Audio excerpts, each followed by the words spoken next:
माननीय प्रधानमंत्री जी नमस्कार। मेरा नाम दीपेश अहिरवार है। मैं शासकीय उच्चतर माध्यमिक विद्यालय इंदौर कोलकाता भोपाल का कक्षा 10वीं का छात्र हूँ। आजकल बच्चों में काल्पनिक खेल और इंस्टाग्राम की लत एक सामान्य सी बात हो गई है।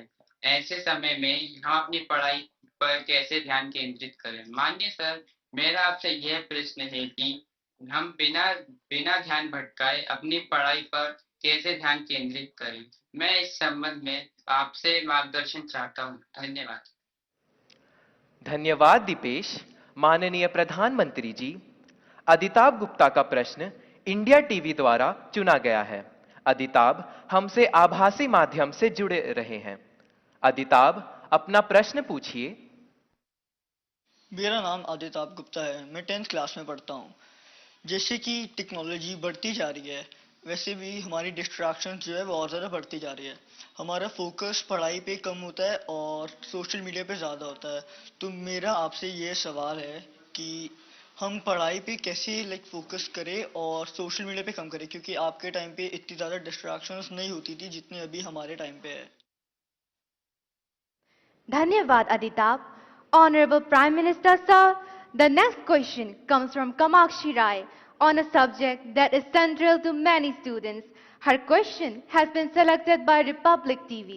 Kamakshi, please ask your question. Greetings, Prime Minister and everyone. I am Kamakshi Rai, studying in class 10th from Delhi. My question to you is, what are the different ways that can be adopted by a student to not easily get distracted during their exam times? Thank you. धन्यवाद कामाक्षी। माननीय प्रधानमंत्री जी, इस प्रश्न का चुनाव जी TV द्वारा किया गया है। मनन मित्तल हमसे आभासी माध्यम से जुड़े हैं। मनन, कृपया अपना प्रश्न पूछिए। नमस्ते प्रधानमंत्री जी, मैं मनन मित्तल डीपीएस बैंगलोर साउथ से बोल रहा हूं। मुझे आपसे एक प्रश्न है। ऑनलाइन पढ़ाई करते वक्त बहुत सारे डिस्ट्रैक्शंस होते हैं, जैसे कि ऑनलाइन गेमिंग वगैरह वगैरह। हम इससे कैसे बचें? ये स्टूडेंट है क्या?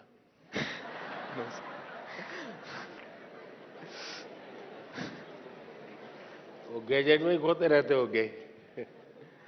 धन्यवाद मनन।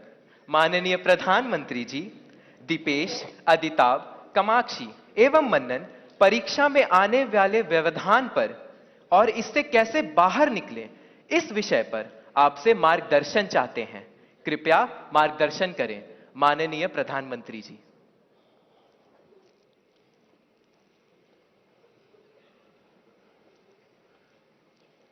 सबसे पहले तो निर्णय ये करना है कि आप स्मार्ट हैं कि गैजेट स्मार्ट है।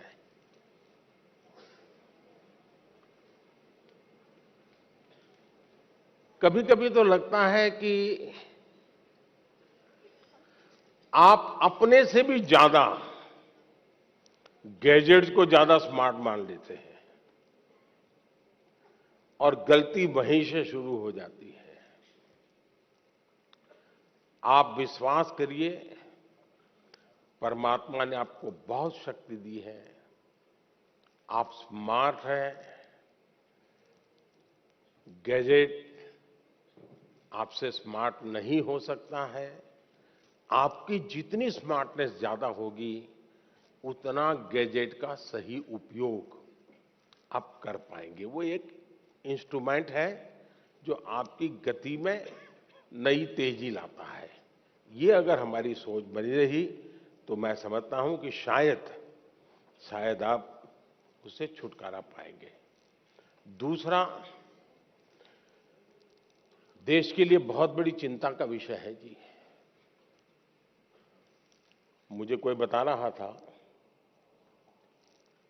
कि भारत में एवरेज 6 घंटे लोग स्क्रीन पे लगाते हैं। 6 घंटे।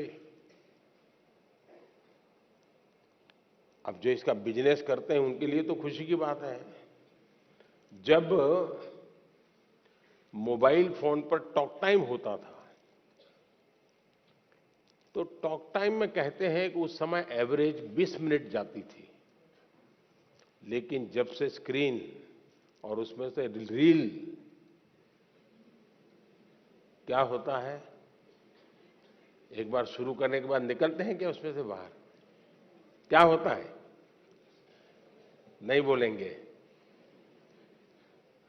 अच्छा, आप लोग कोई रील देखते नहीं है? नहीं देखते हैं ना?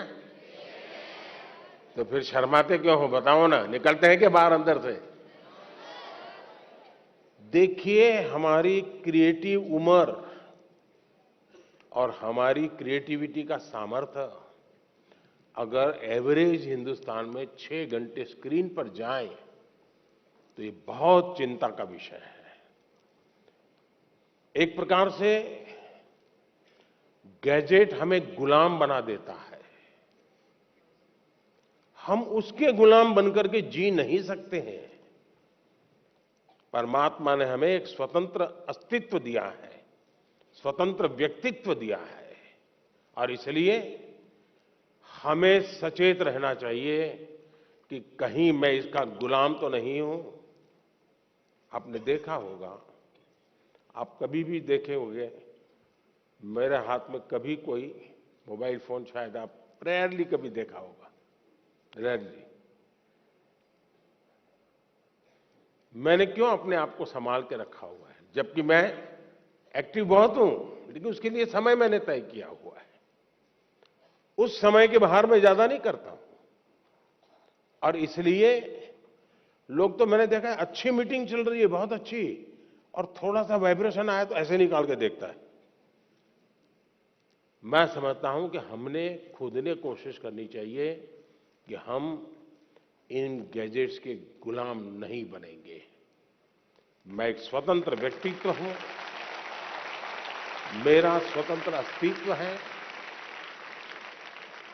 और उसमें से जो मेरे काम की चीज है उस तक ही मैं सीमित रहूंगा। मैं टेक्नोलॉजी का उपयोग करूंगा, मैं टेक्नोलॉजी से भागूंगा नहीं, लेकिन मैं उसकी उपयोगिता और आवश्यकता अपने मुताबिक करूंगा। अब मान लीजिए आपने ऑनलाइन डोसा बनाने की बढ़िया रेसिपी पढ़ ली, घंटा लगा दिया, कौन कौन से इंग्रेडिएंट्स होते हैं वो भी कर लिया, पेट भर जाएगा क्या? भर जाएगा क्या? नहीं भरेगा ना? उसके लिए तो डोसा बना के खाना पड़ेगा ना। और इसलिए गैजेट जो परोसता है वो आपको पूर्णता नहीं देता है। आपके भीतर का सामर्थ्य, अब आपने देखा होगा पहले के जमाने में बच्चे बड़े आराम से पहाड़ा कर देते थे, पहाड़ा बोलते हैं ना, हैं? और बड़े आराम से बोलते थे। और मैंने देखा है कि जो भारत के बच्चे विदेश जाते थे ना, तो विदेश के लोगों को बड़ा आश्चर्य होता था कि ये कैसे इतना पहाड़ा बोल देता है। अब उसको कुछ लगता नहीं था। अब आप देखिए धीरे धीरे क्या हाल हो गया है, हमें पहाड़ा बोलने वाला बच्चा ढूंढना पड़ता है। क्यों? उसको अब आ गया है, हो गया। यानी हम अपनी क्षमता खो रहे हैं। हमें अपनी क्षमता खोए बिना क्षमता को आगे बढ़ाना, ये हमें कॉन्शियसली प्रयास करना पड़ेगा। अदरवाइज धीरे धीरे धीरे करके वो विधा खत्म हो जाएगी। हमारी कोशिश होनी चाहिए कि हम अपने आप को लगातार टेस्ट करते रहें, मुझे ये आता है कि नहीं आता है। वरना तो आजकल तो आर्टिफिशियल इंटेलिजेंस के इतने प्लेटफॉर्म आए हैं कि आपको कुछ करने की जरूरत नहीं है। उस प्लेटफॉर्म पे जाकर के चैट पर चले जाएंगे तो आपको दुनिया भर की चीजें बता करके दे देता है वो। अब तो गूगल से भी एक स्टेप आगे चला गया है। अगर आप उसमें फंस गए तो आपकी क्रिएटिविटी खत्म हो जाएगी। और इसलिए मेरा तो आग्रह रहेगा कि आप, दूसरा, हमारे यहां आरोग्य का जो शास्त्र है पुरातन भारत में आरोग्य का, उसमें उपवास की परंपरा होती है कि कुछ जरा ऐसा लगता है तो ऐसा करो, आप फास्टिंग करो। कुछ हमारे देश में कुछ रिलीजियस रिचुअल्स में भी होता है फास्टिंग करो। अब वक्त बदल चुका है, तो मैं आपको कहूंगा, क्या आप हफ्ते में कुछ दिन या दिन में कुछ घंटे ये टेक्नोलॉजी का फास्टिंग कर सकते हैं क्या? कि उतने घंटे उसकी तरफ जाएंगे ही नहीं।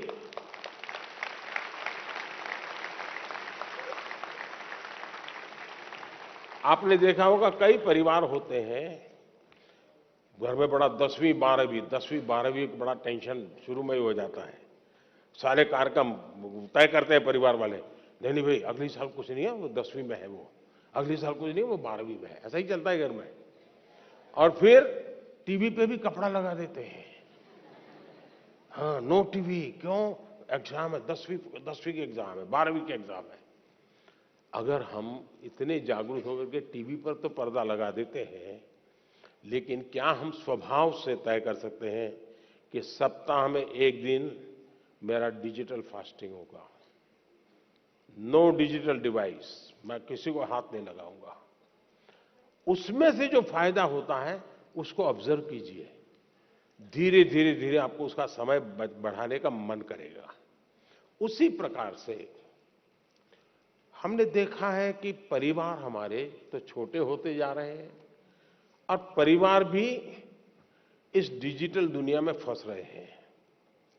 एक ही घर में माँ, बेटा, बहन, भाई, पापा सब रह रहे हैं और एक ही कमरे में वो उसको व्हाट्सएप कर रहा है।